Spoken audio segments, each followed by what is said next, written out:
The power of persuasion that you have, you don't always use it for good.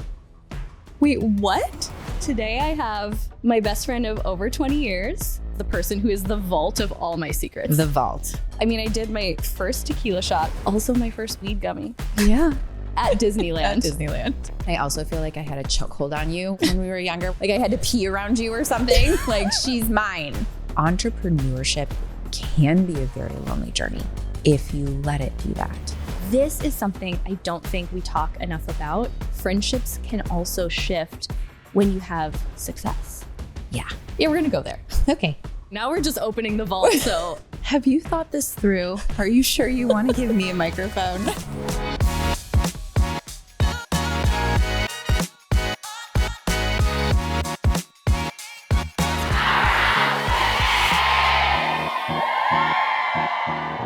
One of the most common questions that I hear from our community is about friendship. How do you find and cultivate the friendships that you need to support you on the journey of bringing your big ideas to life?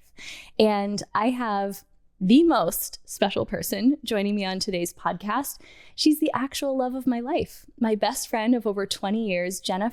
She not only has her master's degree in clinical psychology, she is a serial entrepreneur. Her and her husband have built a super successful company. And we are talking about not only how we have developed the most deep and supportive friendship over the last 2 decades, but also some of the very real challenges that come along with being a successful person in the world and navigating friendships.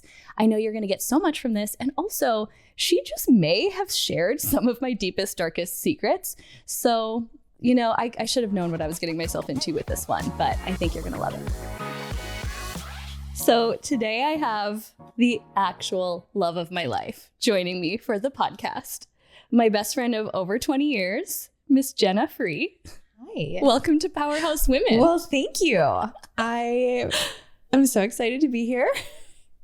I'm so excited to be we're actually at your house. Yes, and we figured, let's just set this up as, I mean, this is a little more formal than us sitting in our athleisure, just the way we would be chatting. We're definitely wearing more makeup than we normally do. We're wearing more makeup. Thank you, Eli, for the makeup lesson. Thank you. But I hope we made you proud. We definitely have made Eli proud. If you guys didn't see the Instagram, I did a reel about the makeup lesson we did with Eli. I promise we learned things, but it also was a lot of fun. So much. So we did our own makeup today. Eli would be proud.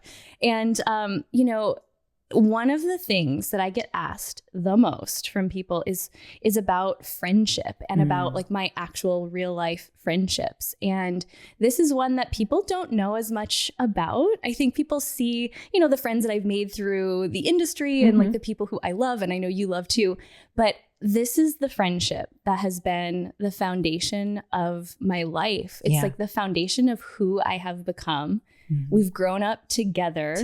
Literally. Yes. Except apart, because a fun fact about Jenna and I is we've always been long distance friends. We have never lived closer than 2 hours. Yeah. We met when we were in high school. So we didn't go to high school together, but we lived about 2 hours apart. We may as well just like tell the full story because again, I feel like this is one of those episodes people are going to get to see a lot more about me than they know. Well, we've come full circle. Yeah. When we met, you had a blonde bob. And now we are back to the blonde bob. If you guys don't know, I've gone through every single different hair color. You really There's have. Still people that when I show them photos of me with long, like I used to dye my hair like jet black. It was like jet black. dark brown. Okay, not jet black. You're right. But And it looked that way. No one told me to fill in my eyebrows. I'm a natural, like darker blonde. So I have like pretty not dark and prominent eyebrows. So here I was for years dyeing my hair like brunette, not filling in my eyebrows. We'll make sure to put some photo evidence of this up on Instagram when this episode airs. I feel like we've learned a lot since then. We've learned a few things. Again. I used to put white eyeliner under my eyebrows. Like, come on. That was a trend. It had its moment. It definitely had its moment, but she is right. So when we met, we were juniors in high school. We were in a scholarship program, AKA a beauty pageant. I definitely think that one was more scholarship based. Like they graded me on my ACT score and I knew there was no way I was winning that one. That's right. The girl who won had, I think, a perfect ACT score. Perfect score. So yeah. Okay. So it was called the Wisconsin Junior Miss pageant. And it's funny to think back to that because I did it on a whim. Like my cheerleading coach said, you should do this. You can get like scholarship money or something. And I was going to be paying for college myself. So I was like, sweet, let's do it. And we spend this week in Milwaukee, Wisconsin. Yep. And we have this fun time together. We do this pageant, essentially. Essentially a pageant. And I just remember... Well, I remember a couple of things. Number one, they had us so like truly this was a scholarship program, not a beauty pageant, because instead of like a swimsuit competition, we had to wear a business suit. I remember I got mine at Sears on clearance. You were so cute. Crying. But I bring these like chunky ass heels. And it was called the poise segment. Like we were supposed to look poised. And here I am like clomp, clomp, clomp. And that's what it sounded like on stage. That's what it sounded like. And Jenna was like, oh, honey, no, no. And somehow this is the sad thing about our friendship. We don't wear the same shoe size. Ugh, it's really the worst for us. Jenna borrowed me her shoes and it's pretty much been love ever since. I remember when you came in, I don't remember which house we were at because we were all at homes of like host families. And I remember you walked in and there was just like, I don't know, something energetic happened. And I was like, oh, she's mine. I'm taking her. You know how like you do meet people and it's almost like whether people believe in like past lives or like our souls came to the planet and decided like we were going to find each other. I totally believe in that because you are one of those people who it just was like immediate connection, friendship. And even though we've literally never lived in the same city, it's taken effort to maintain this friendship, and to maintain the connection that we have. And it's been so worth it. Like it's just been one of the biggest gifts of my entire life. Same. It's just so fun. Like I love it when we get together because we literally spend our time planning the next time we're going to get together. That is kind of what we love. And we both have kind of like this organizational streak.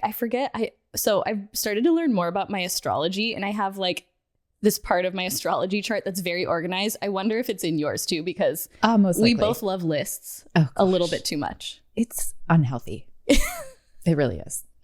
I'm actually surprised we didn't make a list for this. We're just going off the cuff here. We're growing up. This is growth. This is our growth. So when you think about on your side of things, what has helped us maintain this friendship and actually deepen it over the years? What would you say are the biggest things that have helped us to stay connected and actually support one another through, I mean, we've had like some crazy seasons of growth. Whoa, we really have. I think that a lot of people, like, especially for people who were 17 years old when we met, a lot of people, and I noticed this with like some of the female clients that I work with too, like a lot of like the issues that come up are about like friendships. We have this idea of when you enter into a friendship, that's it. Like it's permanent. Like there is no room for change. There is no room to shift in any way. How you are then is how you will always be, right?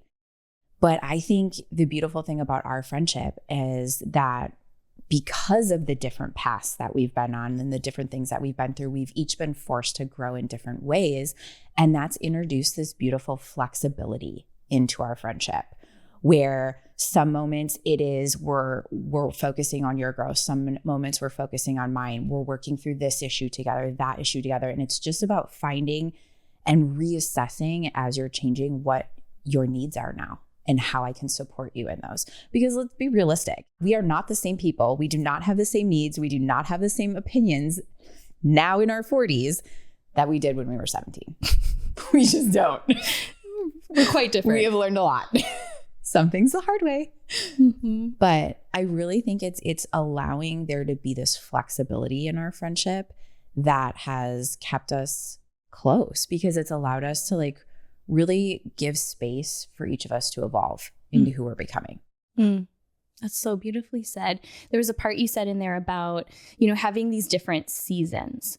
And to give people context, I'm like, do I want to go into the story first, or do I want to talk about like just that point? I'm going to talk about the point and then we'll talk about some of the seasons we've grown through, because what I've realized about myself through a lot of like the internal work this last 2 years really is a big fear that I've had that did keep me I think it kept distance in relationships that I didn't realize I was putting there, because essentially I was afraid that if I grew too much, I would just be too much for people, that they wouldn't love the current version of me, or that it might trigger them. You know, we both have really big goals, and they are different goals. Yes. And I realized how much, you know, especially as I started to step into this chapter of building Powerhouse Women and, you know, being a little bit more public and doing the events, there was this, you didn't even realize you were doing it. I'm like going to get emotional talking about it, but just like the way you've shown up for me in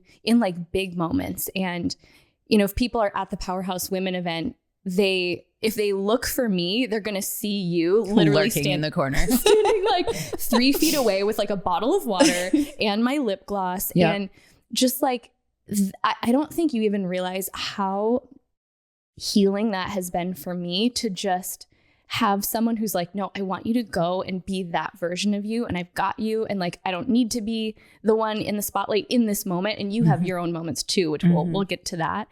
Because that never felt safe for me. I always felt like, is it okay for me to stand in my power?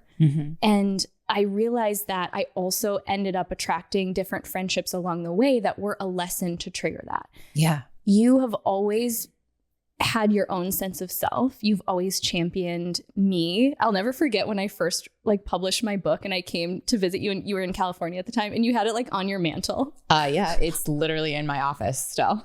I don't even know if I have a copy of my own book. So what I would start to do in friendships is I would kind of hold back, because essentially what I was afraid of is, will you love me at my like full self? And I have asked myself, like I've had that insecurity even in our dynamic without even knowing that I had it.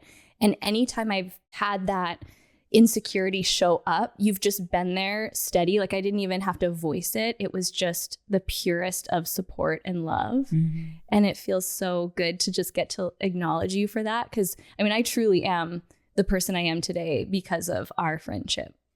I can't really imagine my life without it. Like it's hard. It's funny because of not living, you know, anywhere near one another. So a lot of our life we do in our own space.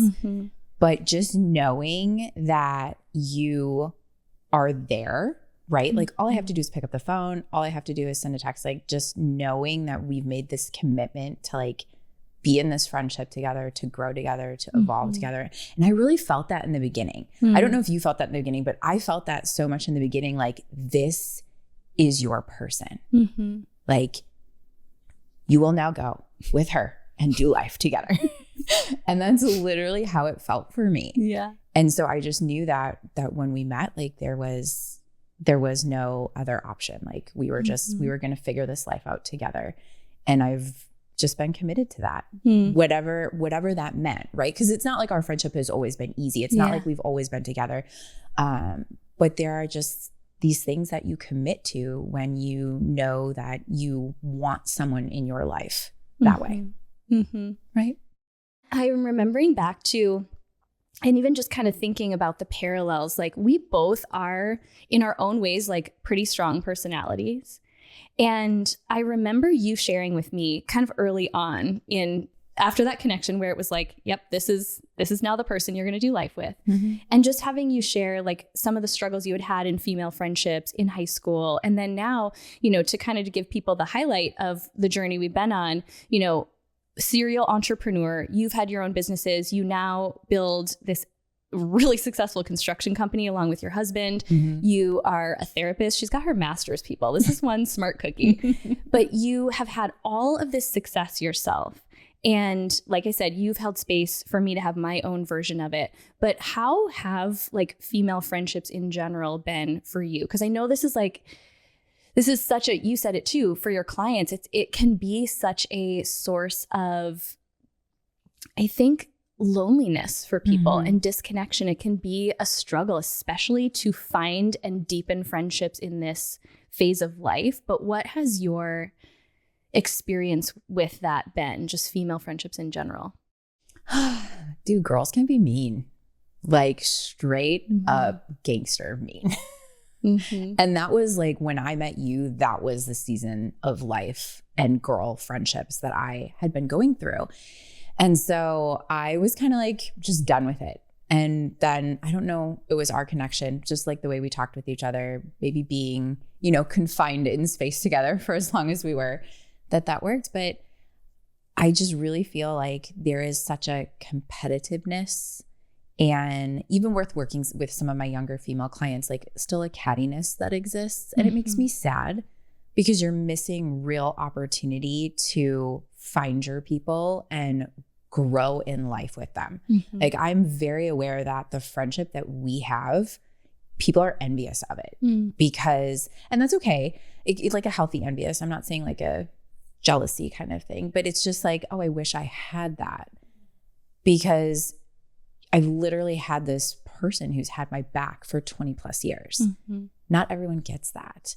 And I think if we're willing to kind of step into releasing that competitive piece and recognizing, and I say this in business all the time too, there is more than enough to go around. So we don't have to be this way with each other. And I feel like that's still an element that I find floating around in female friendships, which makes it hard to be vulnerable, hard to like deepen that level of trust that this person isn't going to hurt me. Yeah. And that piece, the vulnerability piece, I think is so key. And it doesn't always feel safe to be vulnerable with people. But for me, like the points that I look back and realize our connection deepened in those moments were actually some of the times where either, we had to have hard conversations. Meaning, like, I'm thinking about when we were dabbling in network marketing together and you came to me and you shared something that like unintentionally, like I just had done and had kind of almost like prioritized the business part of things over like the friendship and something that was really special to us. And I actually remember where I was when we had that conversation, because I just remember, again, I think it comes back to safety. It was one of the first times that like in a friendship, it felt safe to like be really honest, but with the understanding that like the reason we're being honest about like, hey, this hurt is because this friendship, like this connection matters to me and I want to fight for it and I want it to get better. I love you too much then to just like pretend this didn't hurt my feelings. Right. And I remember like how hard that was in the moment. Number one, to realize like in that situation, the impact that, I had, even if it wasn't intentionally, but how loved I felt that we were able to have that conversation with each other.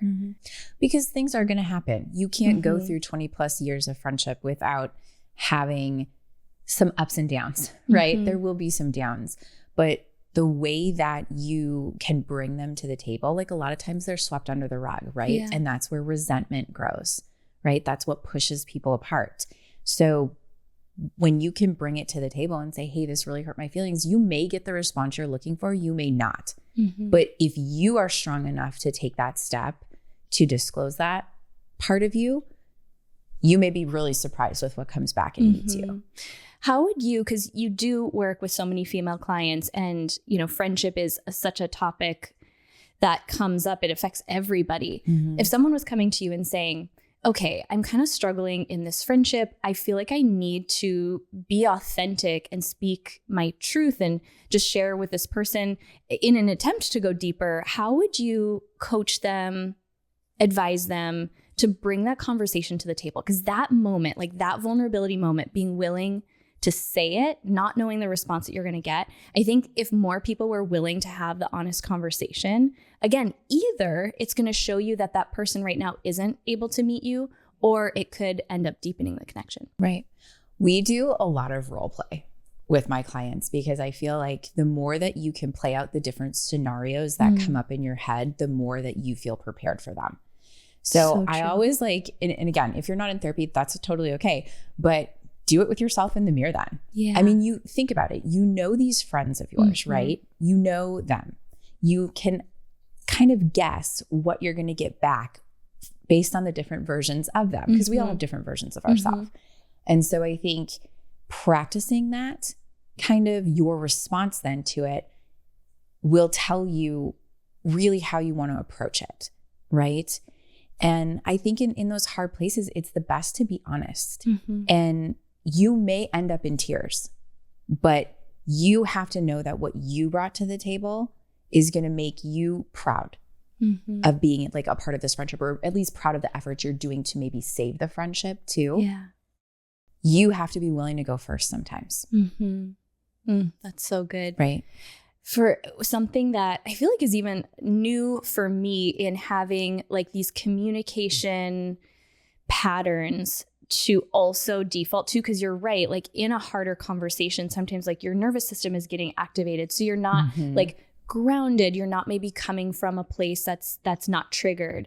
But I feel like for me, what has helped, and I don't have many, I'm so lucky, I don't have many of these hard conversations to have, but even just running a business, Yes. like there's so many things where I realize if I come to the table too with curiosity, where what that would sound like is, hey, I really want to talk to you about something because I realize like I'm making it mean XYZ in my mind. And I'm just curious, like what was behind like that thing you said that hurt me, or what was behind, like, you may not have meant it at all in this way, but here's how I'm taking it. And it's really affecting me and it's making me feel distant from you. Like, can we talk about it? Yeah.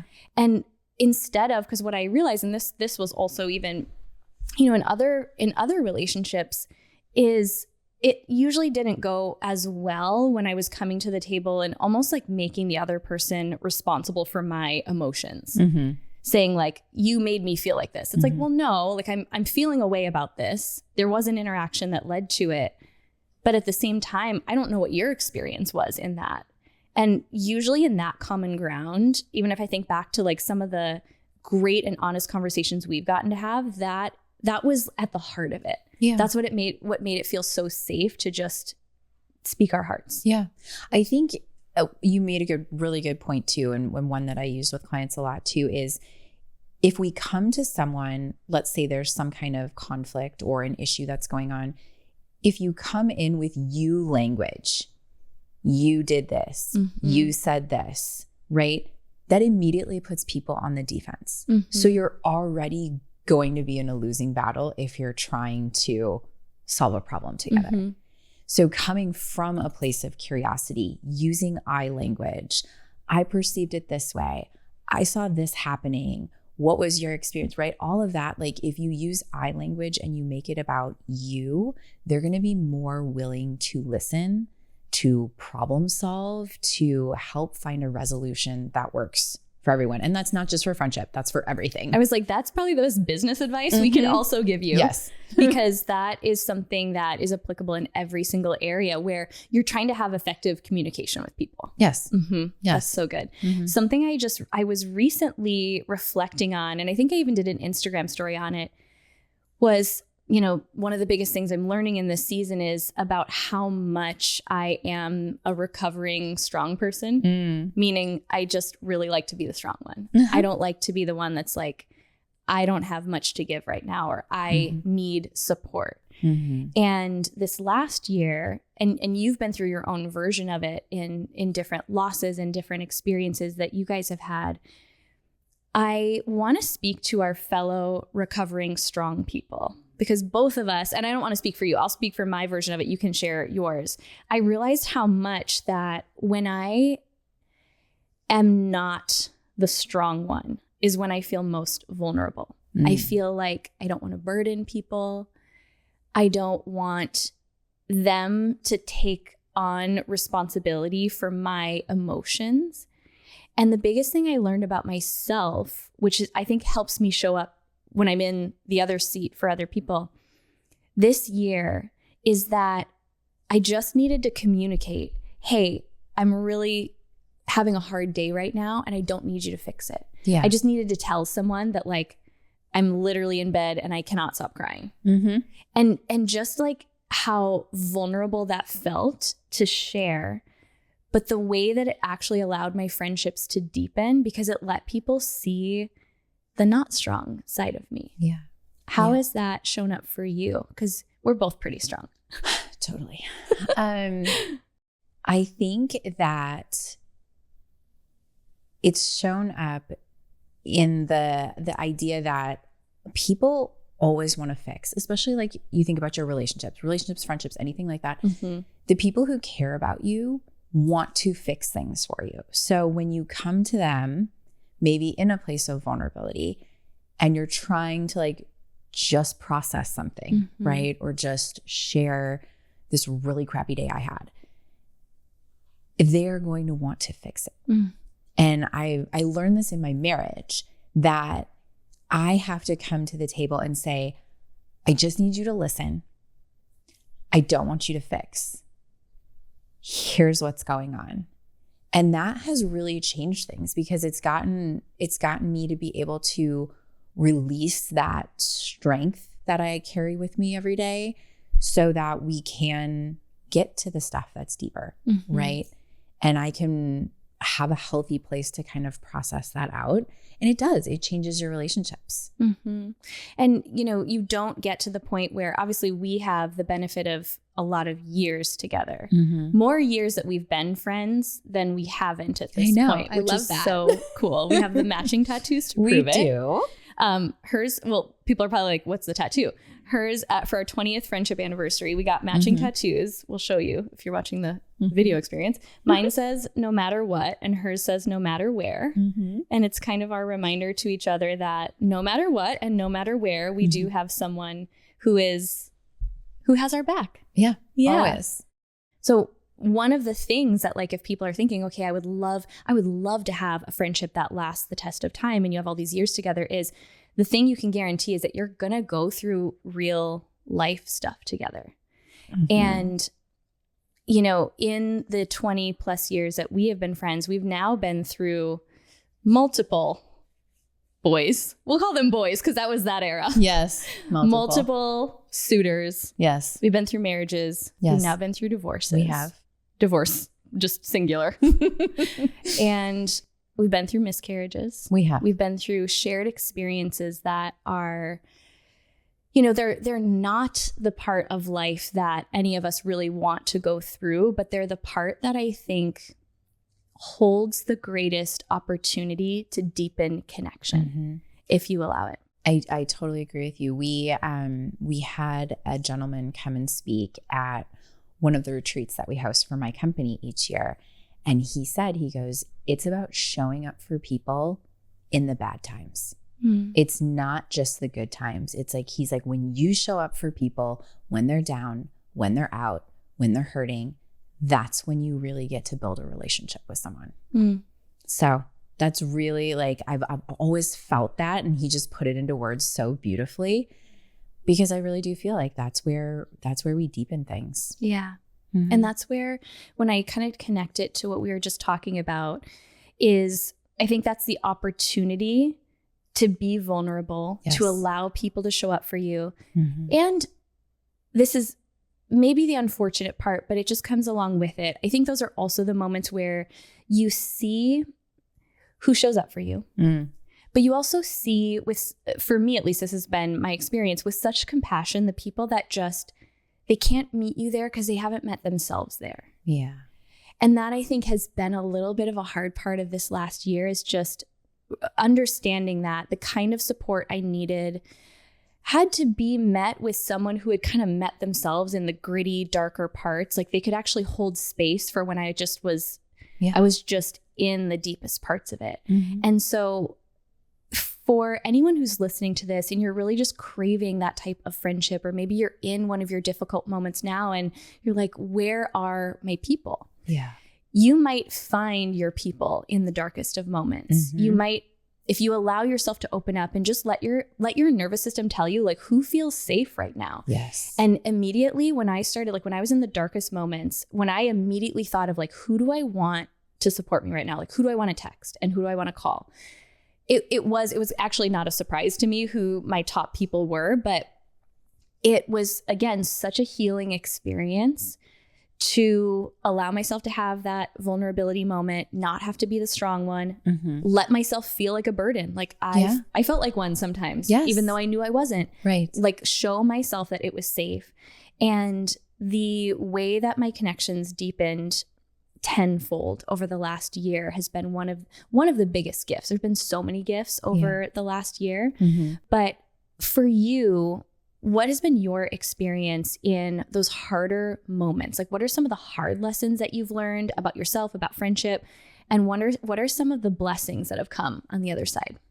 I think it's very similar. Like in those hard moments, the people who show up, like that says something, right? Because there are, and I'm still in friendships with people who, when there are hard moments, they take a hard road and they're gone. And then they come back around when they notice that, like, oh, you're doing a little bit better. Oh, you're feeling a little bit better. Okay, I can hold space here. Right. And I think it's a lot about emotional maturity, right? It's what can you handle and what can you not handle? What can you talk about and what can you not talk about? And so when I go through and I play back some of these scenarios where people kind of just disappeared, I'm like, and at the time, right, you're like, ugh, rude. Yeah. Like, why am I even friends with you? But when you go back to it, when you've done the growth, when you've done the work and you look back at it, you're like, oh, they don't know how to do that. They don't know how. They never learned how, right? This isn't something that people are taught in school. Yeah. You have to develop it. And they just haven't. And that's okay. They're on their own journey. But in those moments, it's about being forgiving, right? Yeah. I'm like, oh, I have to forgive them. I have to release this for me. I can't carry this anger. I can't carry this hurt that they didn't show up the way I wanted them to because they didn't know how. And it's really been that's been also the blessing in it, because it's allowed me to stay in friendships where I might have felt slighted, where I might have felt left behind, where I might have felt not seen. It's allowed me to stay in those friendships because it's come with this component of forgiveness. Where I'm like, oh, I really have to accept this person for where they are. And their emotional journey will not match my emotional journey or our maturity level. Like it will be different, and that's okay. But I teach my clients, and we talk about friendships like a layer of an onion, right? So like how an onion has all of those different layers to it when you cut it in half. And at your core, those are your safest people. Yeah. And those are the people you go to in the hard times, the good times, all of them. And then as the onion gets out, right, you have those outer layers, and that's maybe where you have to move some people. If they're not going to show up for you in that way, and you trying to force them there is not going to work out well for you, right? You're going to be let down. You're going to be disappointed. Move them to a different layer.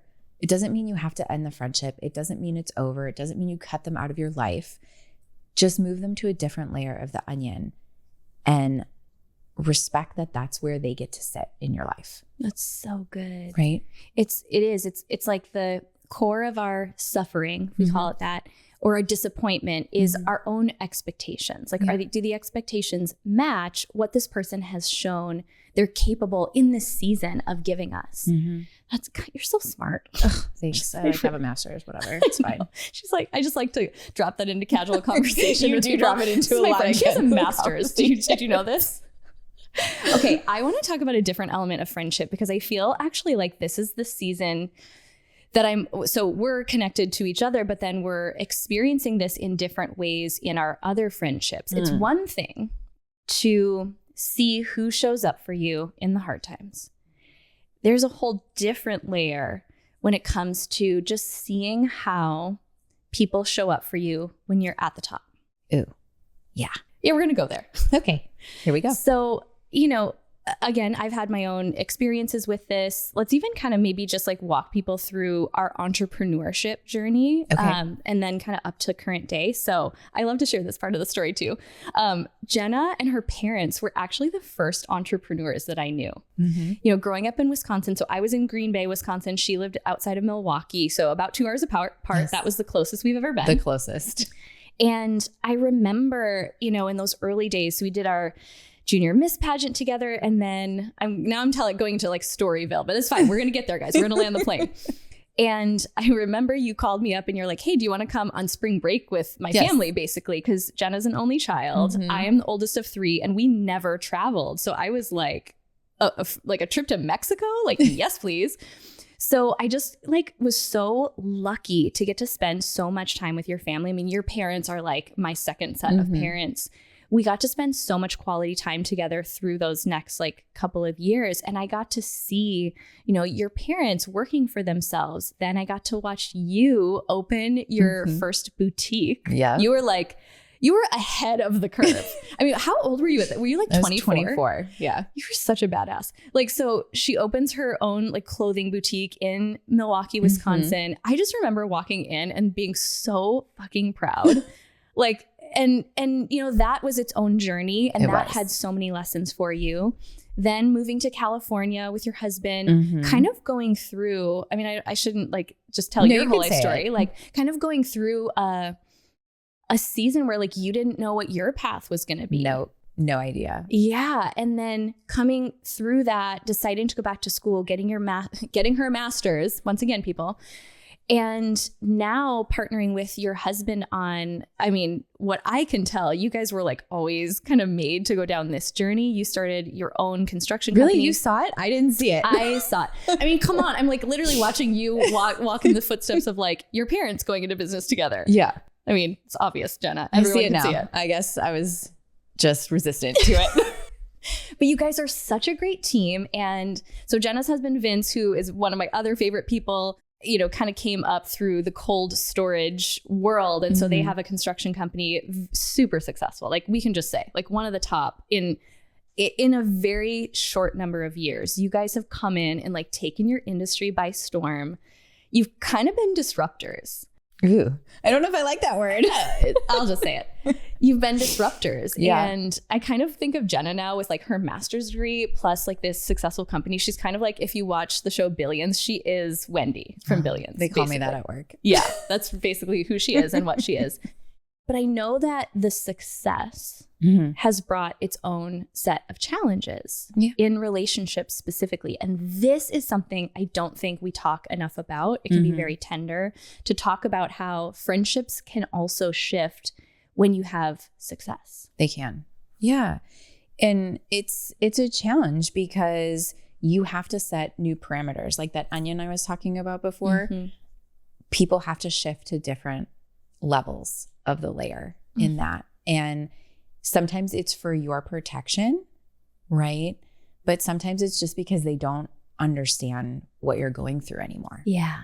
Like Vince and I have been through tons of conversations and we love all of our friends. Like that has nothing to do with what I'm about to say, but it's also like if we're going, because we carry a lot of responsibility now. Yes. Like Vince and I truly feel like the people that work at our company are part of our family and we are responsible to ensure that their families continue to thrive. So where do we go now? We can't keep doing what we're doing if we're going to make sure that that legacy continues. So who do we need to be around to help move us to that next level, right? So it's been a challenge. Yeah. It's been a challenge. And there've been moments of disappointment, right? There have been comments made that are supposed to be funny. And you just have to decide in those moments, like, am I going to let it go and talk to it about it with my core? Do I need to address it? Right. And I think you need to take some time to like process that for yourself. If you get those kind of comments that you notice a reaction, and thank you for being that person that's been there for me when we've been able to process some of those.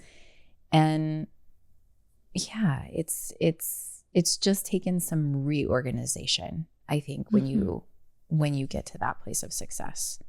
It's making me think about one of the reasons why I knew that we needed to create kind of a space within Powerhouse Women for women who were just kind of at a certain stage of business. That's why the Expanders Retreat and like it's become its own little community started, because it's not to say that you don't have the support of the people who have been in your life forever. Yeah. You said it so perfectly. They just actually don't understand. Meaning they can't understand the level of responsibility, the risk that you're taking. And sometimes they can't even fully hold space to celebrate the wins with you. Yeah. That doesn't mean they're not supposed to be a part of your life. Right. I think so often it can feel hurtful when you're like, I want to celebrate this with someone, but when I told, this person, they kind of were just like, oh, cool. But maybe that person has no idea like how big of a deal it was for you to get on that podcast, or how big of a deal it was for you guys to like hit an income milestone. Right. There's probably not many people, especially the kind of company that you guys have. Construction is like multi-million-dollar projects. Like so the texts that we share with each other, you're like, yeah, like we just closed like X million like in the last couple of days. And there aren't that many people that we can share that with once you get to a certain point in business and still feel safe. But it's why it is up to us, each of us collectively, individually, I mean, to seek out the support system for our goals. Yeah. I don't think this has to be a lonely journey. I don't believe in the whole notion that it's lonely at the top. I think it's only lonely at the top if you choose for it to be. If you choose not to create that support network of people who do understand. Yeah, it takes effort. Because I remember someone when we were starting the company, and even like when I think back to it now, like when I had my retail store, like it was lonely, right? Yeah. Like entrepreneurship in itself can be a very lonely journey if you let it be that, right? You will feel alone. There will be times, but if you take the steps, seek out the networks, the communities, they're there. You just have to put in the effort to find them. And I know that probably feels like for a lot of entrepreneurs, it's like, okay, another thing. So true. But it's so worth it. Because you need what those networks and communities and people have, what they're going to bring you is relief. You will feel relief from the conversations because someone will understand, truly understand what you are going through. And that changes, that shift right there. When we have these conversations with people who really get what we're going through, I'm like, okay, I'm not crazy. That's it. I'm not crazy.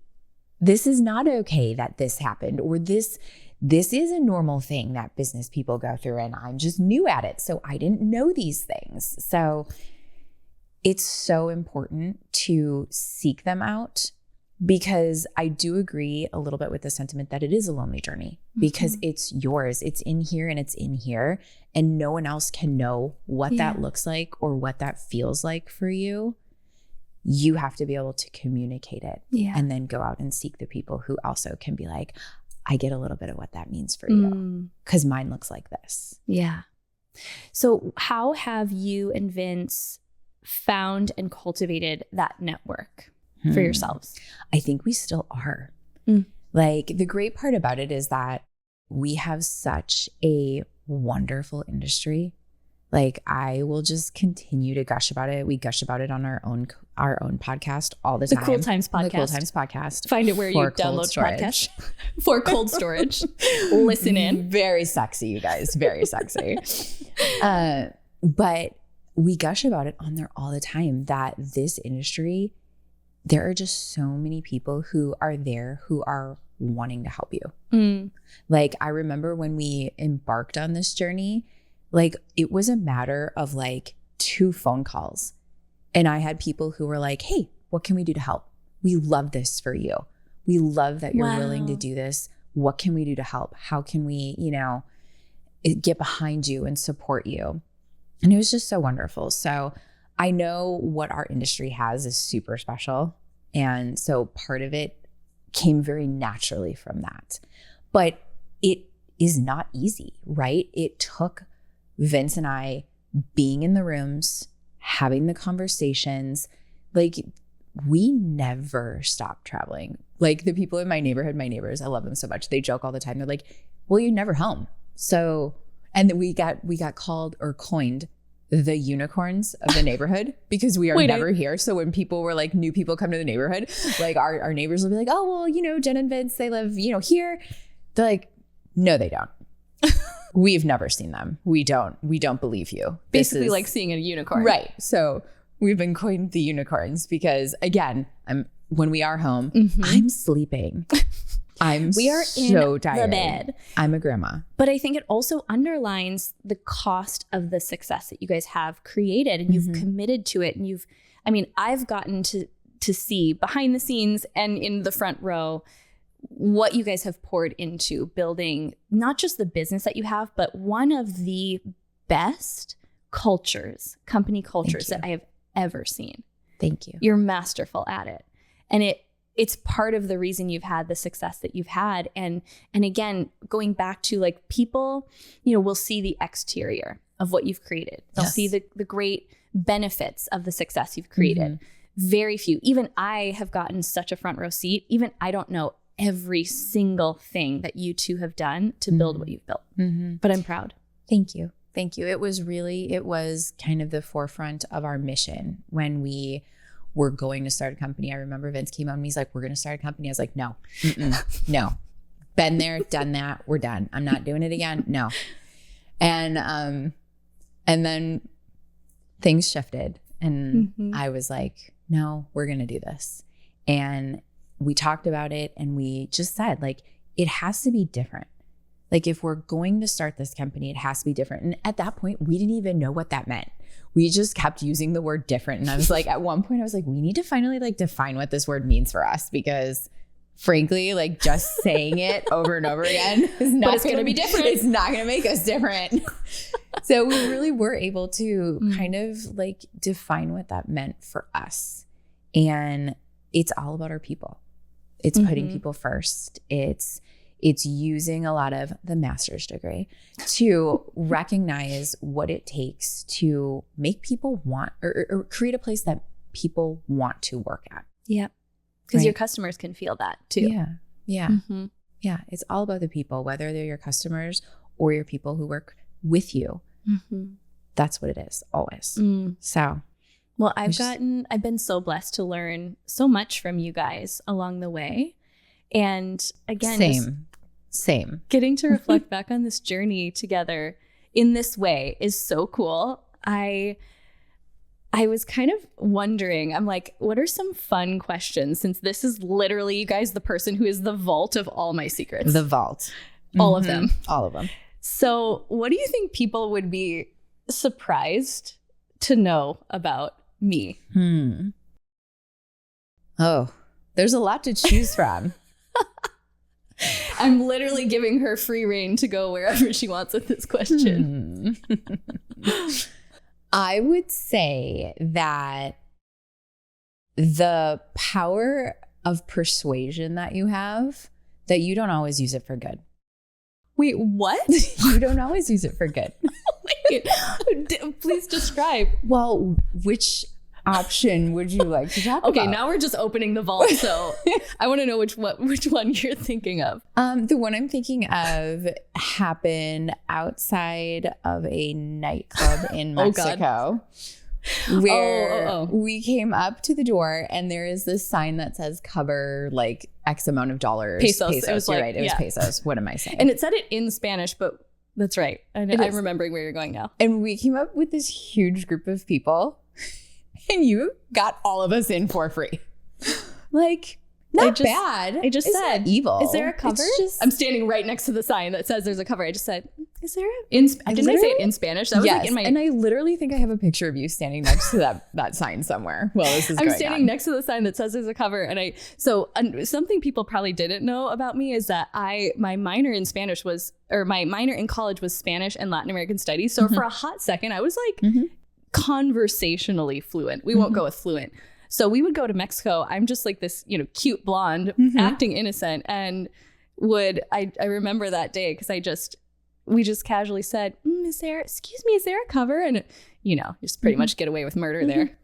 That, and you may or may not have passed me out of the Spanish level. Oh, yes. In college. This is, I don't think we can get in trouble for this now. I don't think so. It's not like I graduated from that university. I went somewhere else. This is the level of friendship, Jenna. It wasn't to get into college, but you had to luckily I got in myself. Thank you. Yeah, obviously. But she has her master's. There was a Spanish level that you had to either take the class or pass the test. Oh, that's it. And I was like, it was online. So I passed her out of Spanish. And you got a brand new outfit. She sent me an outfit. I think about how many firsts I've had. Like how many, you just made me so much cooler. I was pretty sheltered. I mean, I did my first tequila shot with Jenna, with Jenna's mom, on vacation in Mexico. And Also my first weed gummy. Yeah. My 34th birthday at Disneyland. At Disneyland. But my sister was the supplier. So that wasn't really you, but it was your We influence. did take some of hers, didn't we? Because I know I brought us a different one that my husband did not get sick off of. But yeah, we've had lot of firsts. some really fun memories together. We've grown so much together. Yeah. And that's the thing I think I'm the most proud of. What would you say have been some of the biggest lessons that our friendship has taught you? I think the first is that if you want someone in your life, you have to allow flexibility in the relationship, because if not, you're just trying to control them, right? So if we don't allow the flexibility to grow, like we have so beautifully done in our relationship, I'm proud of us. I'm going to pat us on the back for that, because we really have. Yeah. Otherwise, it's just you're trying to control the situation, right? And I think that lesson taught me that, because I'm big on loyalty. I know you know this about me. Like, Oh yeah. loyalty means everything to me. Like if you are in my life, it like I am 100% loyal to you. Yeah. Like that's just how I am.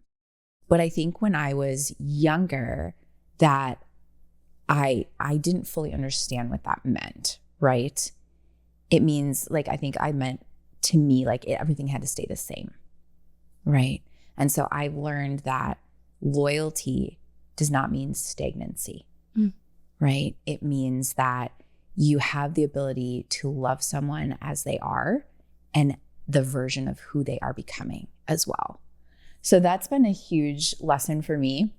And I also feel like I had a chokehold on you when we were younger, where I was like, she's my best friend. Don't talk to her. Get away from her. Mine.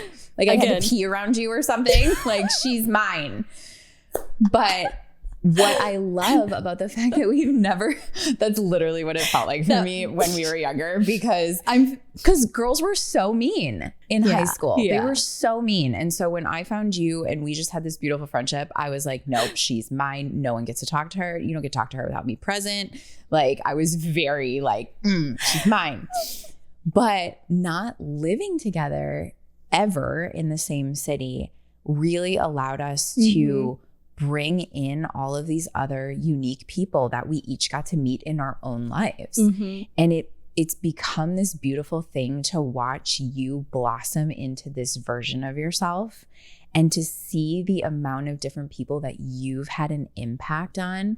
Like you are just such a light. And I saw your light when we were younger. I saw it and I just was like, I need some of this light in my life forever. And I'm just like, I love, and it's such a blessing to me to be able to watch you do what you do now, because I feel like you have stepped into the version of you that I saw when we were 17 and I love it. So I don't even know that I answered your question, but that definitely did. And I feel like that's alongside the part I said earlier about the biggest thing I've learned is our friendship has taught me safety in being all of myself. And this is what I talk about. The reason that Powerhouse Women exists is to help people find places and people that they feel safe to be all of themselves, the most ambitious, the biggest version, and also the most vulnerable. And it's because of our friendship that I know what that feels like, so I can create it for others. But the other thing is, you've been the person from day one that has seen and kind of like held up this mirror to who I was and who I could be. And I love this version of myself. I love it so much. I love this version of us. I really do love this version of us. There have been some other great versions too. There have been. I just am so deeply grateful. And I'm just grateful that in that moment, you know, I don't believe there are any coincidences. Like when I think of the series of events that led to us being in the place that we were to meet and create the connection, I just don't doubt for a second that God was like, no, you need a Jenna. And Jenna, you need a Lindsey. I need a Lindsey, for sure. And here we are 20 plus years later. So I have one final question that every podcast guest gets to answer. And I'm really excited to hear what yours is going to be, because this for me is an opportunity to remind everyone, myself included, to pause and acknowledge myself for the little things that sometimes I step over. I just go right on to the next goal, or especially in this healing season, it's been more of like acknowledging the way I handle things or the way I show up for myself.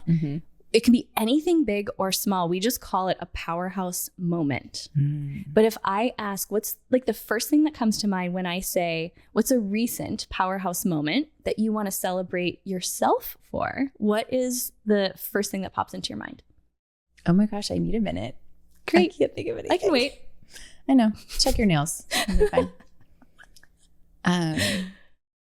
It's always hard. Like these are the hard questions for me, because I am in a season of life where I haven't slowed down enough to actually like reflect on what we've been doing. I just feel like we've been treading water in a really great way. Yeah.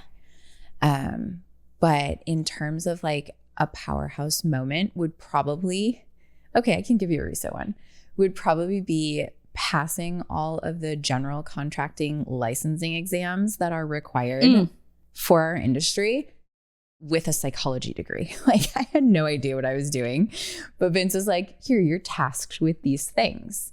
And it really showed me that like, oh, I'm a lot smarter than I give myself credit for. I can handle knowing all of the things that I've learned about my actual degree and the actual career that I thought I was going to be doing. And I can also have all of this knowledge, and I can carry that and use that to help this company. So that's probably a recent one. She has her master's again. Just if to you didn't reiterate, know. If you didn't know. This is one smart girl. So I'm so proud of you. Thank you. I'm proud of you for celebrating it too. Same. Yeah, it's hard. I never slow down enough to do that. That's why I asked that question, because I'm it's also a good one. Not great at doing that. But it's a reminder for everybody. Just pause with your girlfriends. Like ask that question the next time you connect with someone that you really want to go deeper with. Like what is something recent that you want to celebrate yourself for? It just allows us to, I'm like, this sounds redundant. It allows us to allow other people to celebrate us. Yes. And that's part of allowing yourself to feel seen. And I think it's so important because, like you said, if you want those friendships that are going to go deeper, a conversation where you can celebrate each other at your highs, pick each other up at your lows, like you have to probably be the one who's brave enough to ask the question. Damn, that's a good way to end. So if people need cold storage, or if they want to for listen all of your cold storage needs, if they want to listen to the Cool Times podcast about cold storage, where can they find you? You can find us where you find all of your podcasts. That's where our Cool Times podcast is, or freezeconstruction.com. And also, Jenna is on Instagram. We're getting her I'm working to the on point, it, y'all. Getting her to the point that she, is more on Instagram, and you've been doing great. Thank you. I'm trying so hard. You really have. That birthday post for Vince took me like an hour. I saw it and I celebrated it. Thank you. Really proud. I'm really proud. I'm trying so hard. I love you. I love you too.